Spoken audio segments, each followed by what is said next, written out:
Assalamualaikum warahmatullahi wabarakatuh. Kembali lagi bersama aku host Saskia Dea di Sarah Sehat. Sehat raganya, bahagia jiwanya. Di Sarah Sehat kali ini kita kedatangan narasumber seorang apoteker. Nah, apoteker pasti udah tahu ya kita mau bahas apa karena kita lagi di bulan Ramadan.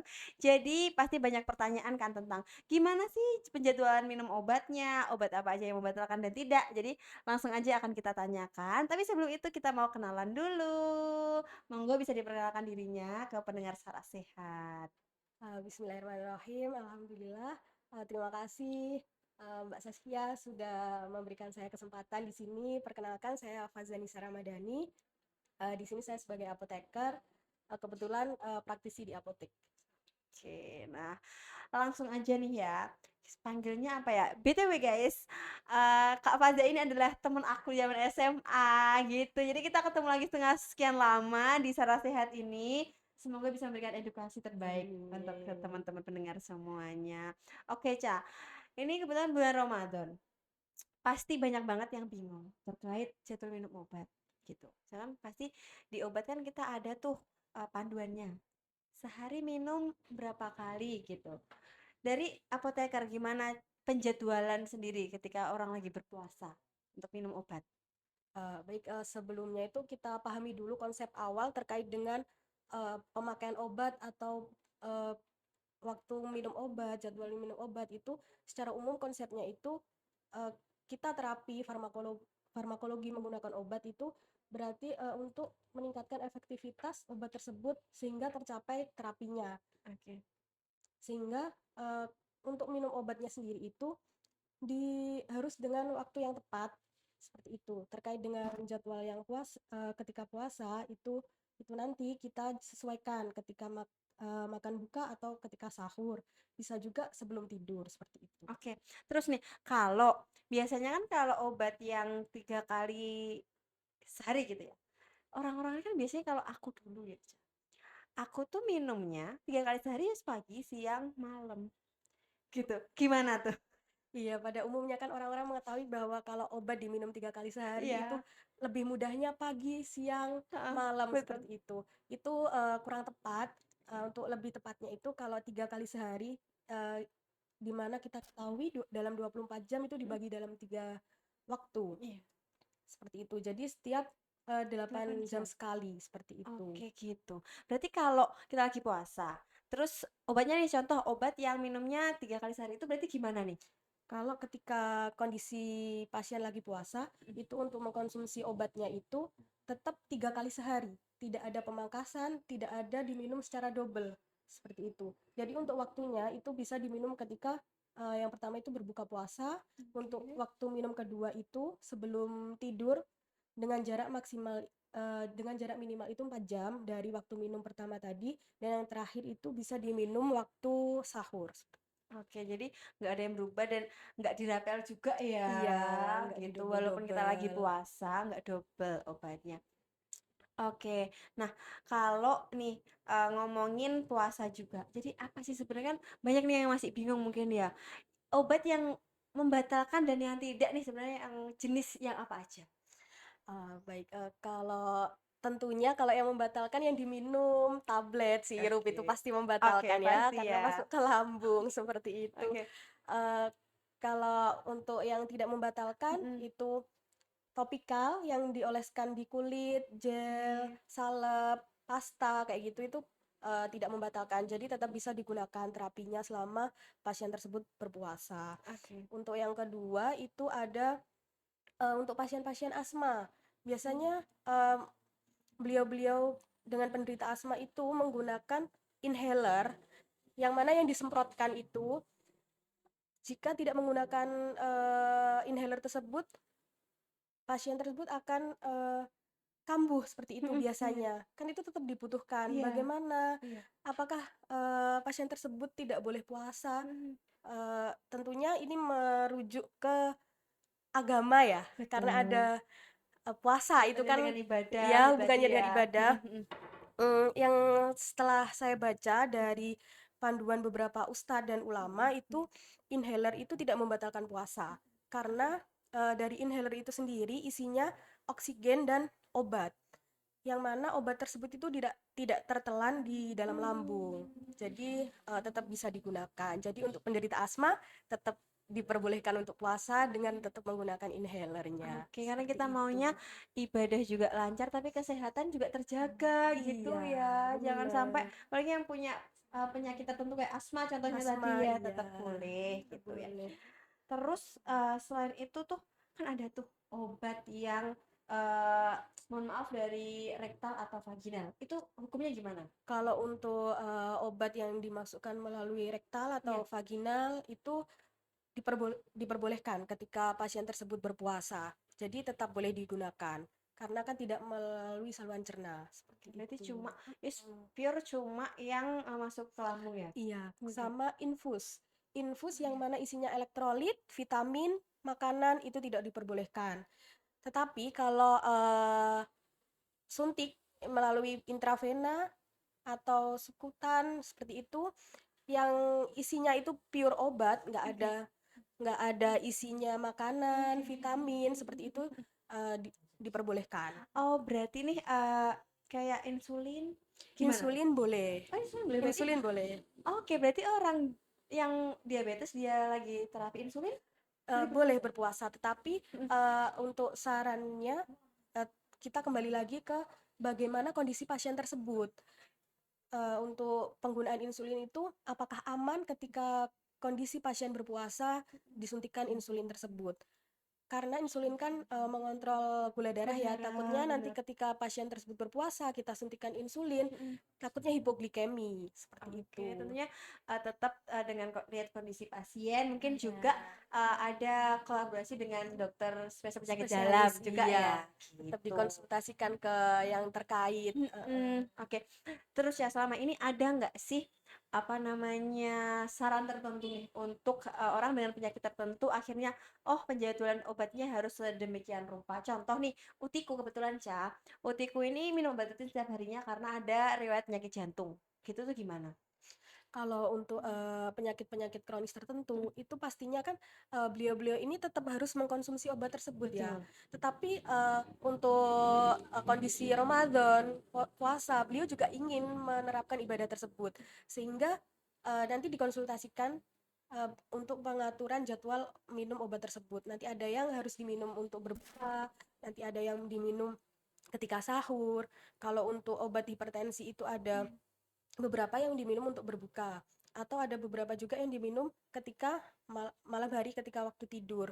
Dan ada juga yang tidak diperbolehkan diminum ketika sahur karena contohnya obat golongan furosemid, spironolakton, karena efek sampingnya itu sering buang air kecil. Sehingga kalau diminum sahur takutnya nanti dehidrasi. Iya, seperti Oh, itu. ini ilmu baru nih ya ternyata. Jadi Benar. kita minum obat juga nggak boleh asal-asalan ya. Benar, iya.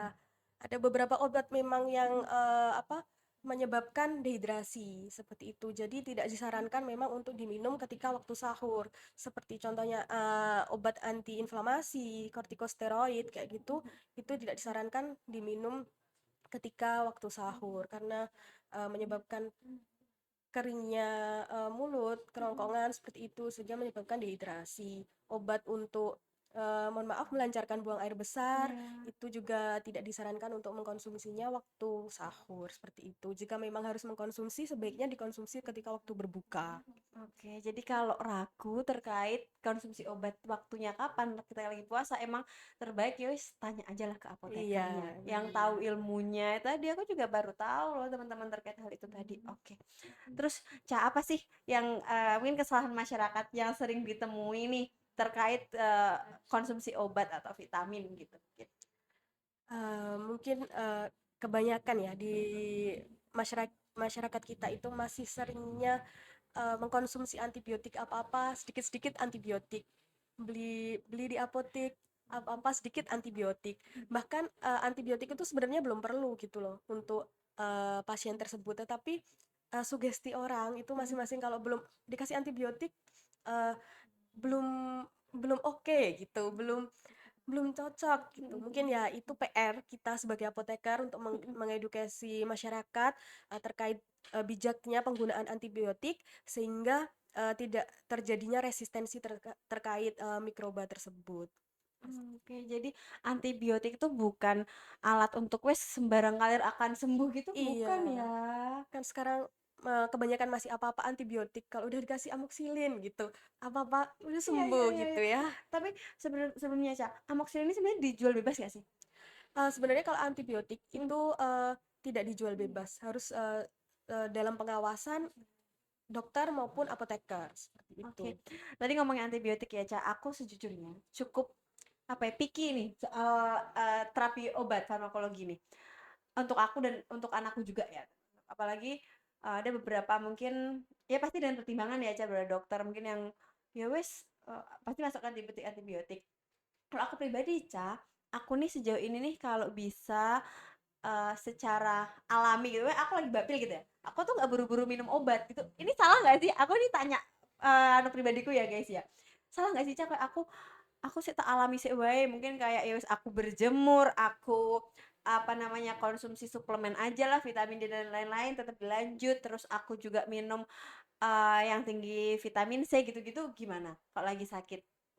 Mungkin, nggak ada salahnya ya seperti itu, Oke, mhm. karena mungkin kita kembali lagi ke, eee, obat itu kan sebenarnya racun, yang mana racun itu dibuat, untuk menyembuhkan diri kita gitu loh. Oke. Ya kalau misalkan bisa tidak menggunakan obat, Mhm. ya alangkah baiknya tidak menggunakan obat terlebih dahulu, baru kalau misalkan nanti, dari apa ya, ikhtiar kita Iya. selama itu, oh ternyata masih belum meredakan, baru kita bisa konsultasi untuk menggunakan obat kimiawi itu atau bahkan menggunakan obat herbal itu juga bisa. Oke, gitu ya. Jadi it's okay kalau mau oke ikhtiarnya kita pakai nggak pakai terapi farmakologi dulu Iya, atau obat dulu gitu. Tapi ada juga manusia kan mesti ada yang seperti aku dan seperti yang lain-lain mah bermacam-macam ya pilihan kita itu. Ada juga sih titik apa titik obat. Nah, apalagi nih kalau di desa, aku sering banget tuh denger tuh aku kok mumet ih, tuh kok no setelan. Bahasanya nggak pernah denger nggak nih teman-teman itu? Tuh kok no setelan. Setelan ki sebenarnya apa itu? Gimana tuh? Setelan beli di apotek setelan gitu. eee, mungkin kalau, mungkin bijak menggunakan obat itu lebih baik ya. Ya memang lebih tepatnya memang kita harus bijak Bijak. menggunakan obat Oke. tersebut. Ya setelan itu mungkin bahasanya orang awam, Oke. beberapa obat disetelkan untuk Mhm mhm mhm. menyembuhkan apa Suatu kondisinya ya ya. itu ya. Karena mungkin sudah apa ya, sudah kebiasaan dan, Mhm. sudah terpatri di ininya. Jadi kalau udah Sugesti minum juga iya ya, sugesti, kalau udah sugesti. minum setelan kayak gitu udah Cespleng. iya. Padahal, setelan itu tidak disarankan karena, biasanya yang Mhm. dijual-jual itu Iya. setelan di warung ya Iya bahkan, iya. sebenarnya itu tidak diperbolehkan karena Mhm. seharusnya memang harus, dalam pengawasan apoteker atau tenaga kesehatan yang lain yang berwenang seperti itu. Karena di dalam setelan itu biasanya dicopotin kan? Iya, ndak tahu isinya karena wadahnya kayak koran gitu ndak sih? Ya ta setelan nih kayak Iya di koran terus dibuntel-buntel ngono. iya dicopotin, Mhm mhm. kalau nggak dicopotin meskipun masih ada wadahnya Mhm. diguntingin sekali Iya, minum kayak bener gitu. bener bener bener Nah dari bener. situ kita nggak tahu itu kondisi, kandungan obatnya apa, untuk apa, terus kita nggak tahu itu expirednya, kita nggak tahu obat itu palsu atau asli kayak gitu.